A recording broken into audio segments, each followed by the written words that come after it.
career-oriented students like you, they begin to think what kind of career they should have. A similar situation arises during the midlife when people begin to question their own decisions. They wonder if those decisions were right one. Am I doing the kind of job which I'm supposed to do? Am I happy with what job I'm doing it? And is it making any difference? I hope in my story I will be able to answer these questions to you. I was born and brought up in a village in Haryana, in North India. The village is not a very progressive village, it's a kind of backward village.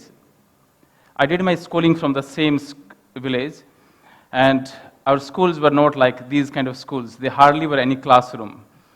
And like one room was for the headmaster, and there's other room for the stock room or store room, you call it.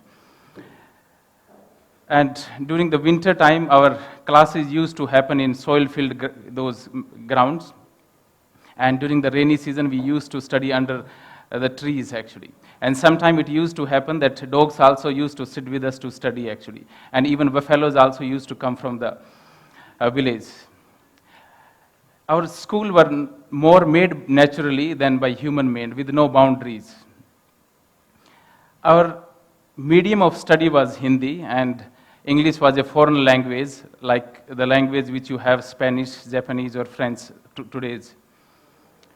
So I reached to 10th standard or metric, and then I begin to think what my career should be. And I used to always dream about one job, that is to become an MBBS doctor and a medical practitioner. And that's something I was dreaming about that always.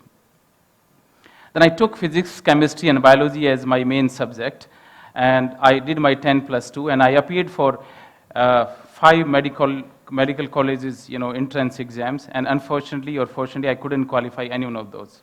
In the same year, I appeared for veterinary sciences also, and I fortunately or unfortunately qualified that. And then I thought that time that, I will join veterinary college, and at the same time, I will continue my preparations for medical college, and I will appear next year, and I will qualify hopefully. So in veterinary college and in veterinary sciences, we study different animals. We study cows, buffalo, dogs, cat, horse, poultry, everything except human being. So during our first year in veterinary college, we have one subject, we call it is veterinary anatomy. And in veterinary anatomy, we have one subject which is practical veterinary anatomy. So we study veterinary anatomy in buffalo cows. And the process of studying veterinary anatomy is something like that. Our veterinary anatomy attendant, he will sacrifice buffalo cows for us. And the process of doing this, we call it is euthanasia. He will anesthetize those buffalo calf. He will cut the jugular vein. He will fix one jugular cannula inside. He will bleed them to death. And then we'll fix formalin solution inside. The purpose of formalin inside, because we can fix them, they don't get putrefied, so we can study them for longer time. And we study veterinary anatomy on those buffalo cows. We study like skin, then we study muscles and nerves and arteries, cardiovascular system, internal organs, and everything we study, and then we compare with the different animals, and this is how we study further, actually. So our first veterinary anatomy class, when it came, it happened so that that veterinary anatomy assistant or attendant, he refused to do that job. The reason being, it was a Tuesday, and Tuesday is something like an auspicious day for North Indian particularly. And then our veterinary professor or veterinary anatomy professor, he asked us if anyone of you would like to do this job. And that time I was a student and something like a highly energetic guy or a brainless character, you can say. I raised my hand and I told I will do this job. I'm saying so easily today this, but it was a damn difficult decision actually when actually I started performing it. So somehow with the help of that veterinary attendant, I anesthetized those buffalo cows, 4 calves, and we cut the jugular vein, then we fixed the jugular cannula, then we bled them to death, and then we fixed formalin inside and we fixed them on the table to study further. So it was okay till then. Then I came back to hostel and I was miserable. I was very restless actually. I was not able to sleep. I was not able to study. Something a inner guilt and something, a guilt of killing these 4 animals was killing me actually. And I was absolutely devastated. So this thing continued for a few days, and at the end of the 3-4 days, I sat down, I meditated, and I thought actually, and that became the first turning point of my career, and that was like this, that I stopped thinking about medical college, and I stopped studying medical sciences and or MBBS preparations and everything, and I told I'll make my career into the veterinary science itself. And second decision I took, that we killed 4 animals. Before I pass out veterinary sciences, I will save 40 animals. So that's something like a commitment which I did to myself. And then, so I started going into the veterinary college clinic in the 2nd year. Actually, I think if you know that, veterinary clinic or clinical studies start in the 4th year or 5th year, but I started going in the 2nd year. I used to treat lots of stray animals like cows, buffalo, and dogs, whatever I used to get. And with whatever knowledge I had, I started, treating them. So slowly, that commitment became a passion for healing for me, actually. Now, when the same things continued and I passed out my graduations of veterinary sciences, and then I wanted to do my master's degree, then I appeared for one exam that is known as Junior Research Fellowship exam. And I qualified that, and I came to Bangalore, and I did my master's in surgery and radiology. And after doing that, I did few months one central government job, but I didn't like that, and I resigned it because it was not related to the healing at all. Then I came back to Bangalore. I joined one animal welfare organization at really low salary as an emergency surgeon for them. But at that time, I was thinking that I will go to some developed country and I will practice, or I will do my clinical work in some really highly organized veterinary setup. So I saved some money, and with whatever house calls which I could have done. So then I went to a few countries, and I went there, I tried my luck, but unfortunately, everyone kicked me out, and I came back. So then I came back, and I started thinking, and that became the second turning point of my career. I sat down, I meditated again, and thought, when I see India, in India, veterinary practice is very primitive. Protocols are not fixed at all. There is no standard operative procedures. And this is the country which actually needs something. And this is the country which needs me. Then with a very vague, faint idea of revolutionizing veterinary practice in India, I started a small clinic. And the clinic was a 120 square feet area with one person, that's me, and I started. So one person became 5%, and 5% became 50, and then 80, and so on. Then one small clinic became, one room became 3 rooms, and 3 room became 5 rooms, and then it became 5-floor big hospital. And then we have now branches, and then one part in the Gurgaon also, and a few more are coming up, hopefully. So what I'm trying to tell through this story is, now when I think and when I look back, am I happy? I'm happy actually. Is it what this I supposed to do? So answer is something like that.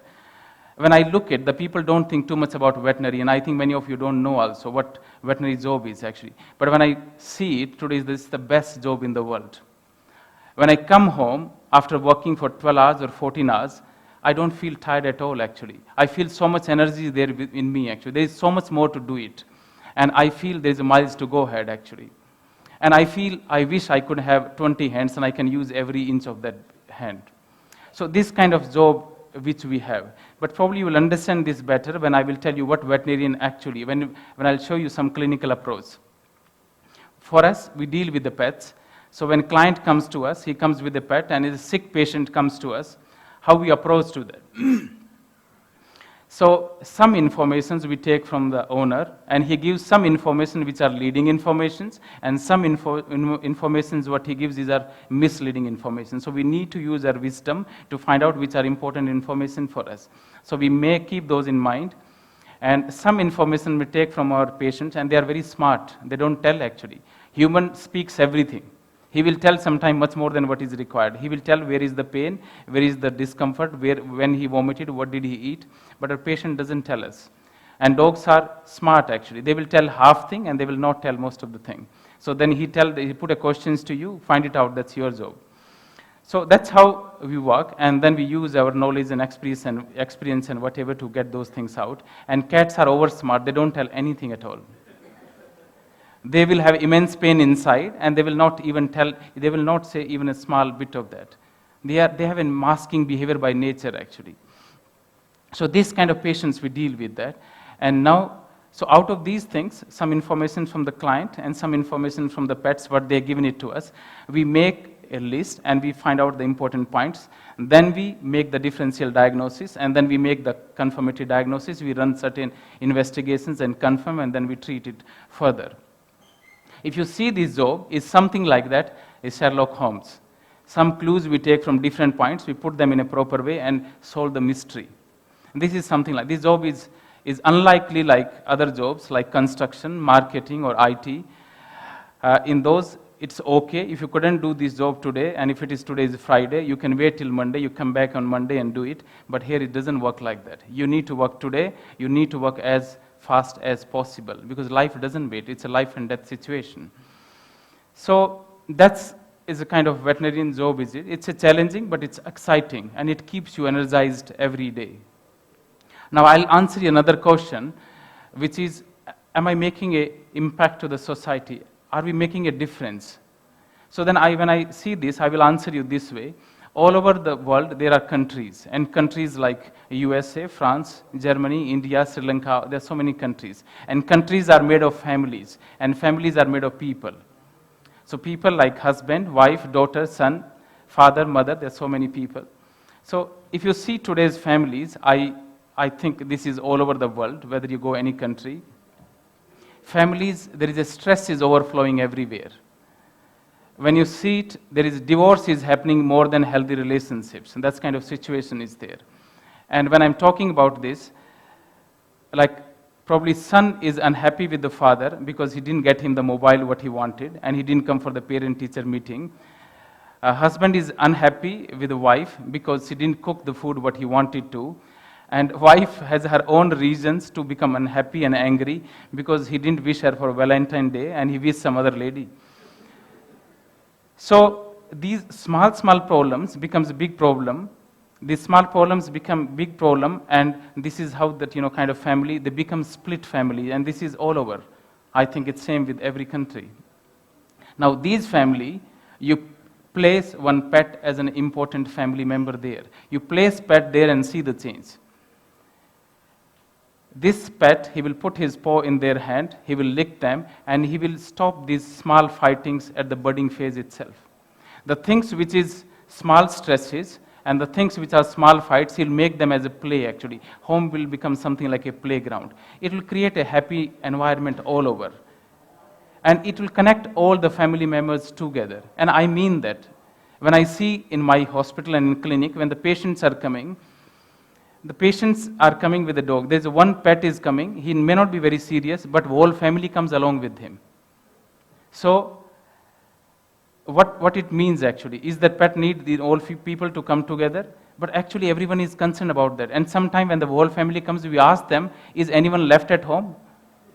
So it's like that, this is how the people are connected. So he connects the whole family, and everyone is concerned about that. So when I talk about kids actually in the family, so take about the example of kids. Pet is the great teacher. He teaches them love, care, compassion, and very important, he teaches them responsibility. I believe every school should have pets as teacher. Society will be different. They will teach them how to behave and how to travel in metros and everywhere. They are great teacher actually. You practice and see it. You will see the changes.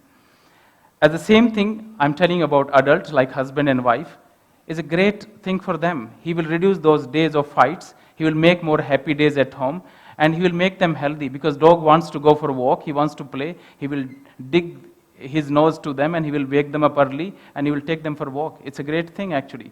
He will force them to do exercise. And if you think about elderly people, you think about the sick people, he's a great companion. He's like a soulmate. He's like an angel. He will sit with them. He will talk to them. He will make them most wanted people. And I think that's what the people who are sick or elderly, they need. So the single pet, it changes so many things. So this is kind of patients and pets we deal actually. I'll give you an example of my life actually. When I finish my work and I come home after whatever hard day I had, when I come home, sometimes my wife doesn't look at me. She doesn't give me a glass of water. And this most of the time, not sometime actually. So And same thing is with my daughter. She will not look at me at all, and she will not even realize that I exist. Now, but my cat, it's a Tom cat. He comes every day to the gate. He will greet me. He will come along with me. He will walk with me till I change my clothes. He will make me the most wanted person. Isn't it something amazing? And I think this is something, they deserve so much of happiness around. So this kind of patients we deal with, and this is what is pet, which I'm talking. Now, what I'm trying to say and what is I'm trying to convey to you as a message from my story, choose your career judiciously and make it worth living. Animals are great, small or big. Love them, nurture them, and take care of them. Thank you.